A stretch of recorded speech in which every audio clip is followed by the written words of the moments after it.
미중 무역 분쟁과 한일 무역 분쟁으로 한국의 경제 상황이 많이 악화되었습니다. 일본 역시 정부의 말로는 일본 경제는 괜찮다, 문제가 없다며 자신들의 행동에 정당성을 부여하고 있습니다.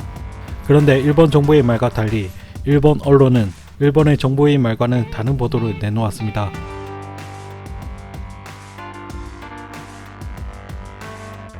니케이 신문은 2020 회계연도 실적 발표를 마친 기업들을 조사한 결과 125개의 제조업체들이 약 11조 원 규모의 실적 하향 조정을 발표했다고 보도했습니다.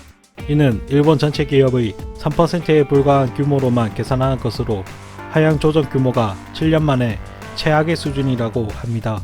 그에 반면 실적 상향 조정한 일본 제조업체는 46곳으로 2,729억 엔에 그쳤는데요. 특히 일본 자동차 업계가 가장 큰 타격을 입었습니다. 마츠다 자동차는 중국 시장이 불투명한 전망, 미국에서의 가격 경쟁력 고전으로 판매 부진을 겪는 상황에 엔고까지 겹치면서 이번 연도 전망치를 800억 엔에서 절반 수준인 430억 엔으로 낮추었습니다.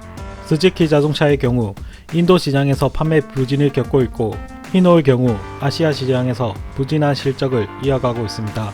이 때문에 기업들이 과감한 투자 대신 현금을 비축하며 몸을 사리고 있는 상황인데요.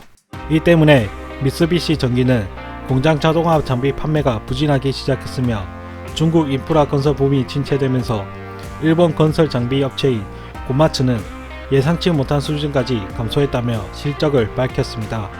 하지만 일본 제조업이 실적 하락세이긴 해도 전체로 보면 IT와 서비스 등 비제조업의 실적은 호조세를 기록할 것으로 전망하고 있습니다.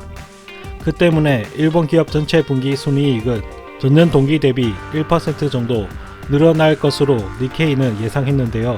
그럼에도 제조업 중심으로 하향 조정이 가속화될 수 있다며 위기감을 전망했습니다.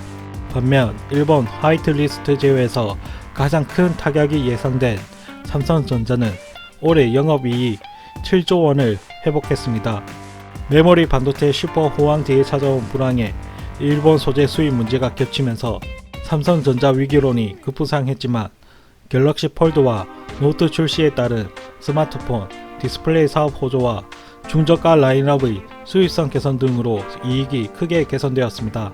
그럼에도 아직까진 예전만큼 회복하지 못한 채 무역 분쟁이 장기화가 되고 있는 시점에 삼성은 일본 제조업체들과 달리 시설 투자를 예정대로 진행한다고 합니다.